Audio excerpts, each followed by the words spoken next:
Hello అండి, welcome to Lakshmi Ammati 18 YouTube channel అండి. అందరూ ఎలా ఉన్నారు? బాగున్నారా? నేనైతే బాగున్నానండి. అందరికీ దసరా శుభాకాంక్షలు అండి. ఈరోజు లాస్ట్ రోజు కదా, అమ్మవారికి పూజ చేసుకోవడానికనే పోలేరమ్మ గుడి దగ్గరికి అయితే వెళ్తున్నాం అనమాట. అమ్మవారిని అయితే చూపిస్తాను.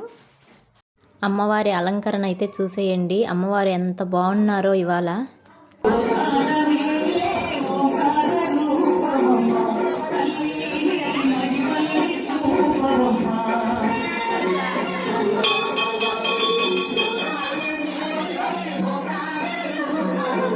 ఈరోజు అమ్మవారికి చీర సమర్పించిన వారైతే లక్కు వెంకటేశ్వర్లు గారు, సుగుణ గారండి.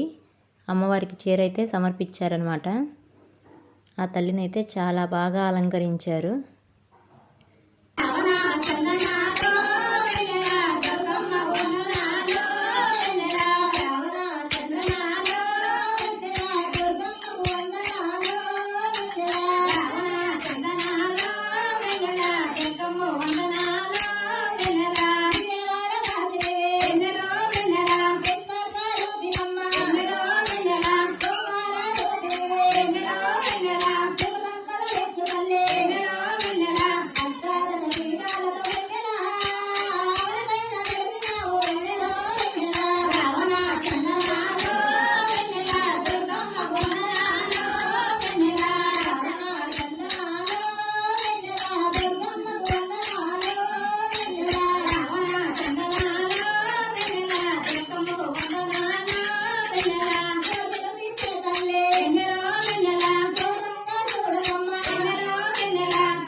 ఈ 11 రోజుల నవరాత్రులు అయితే అమ్మవారి సన్నిధిలో ఇలా అయితే గడిచిపోయాయండి. ఆ తల్లి ఆశీస్సులు అందరిపై ఉండాలని కోరుకుంటూ సెలవు తీసుకుంటున్నాను.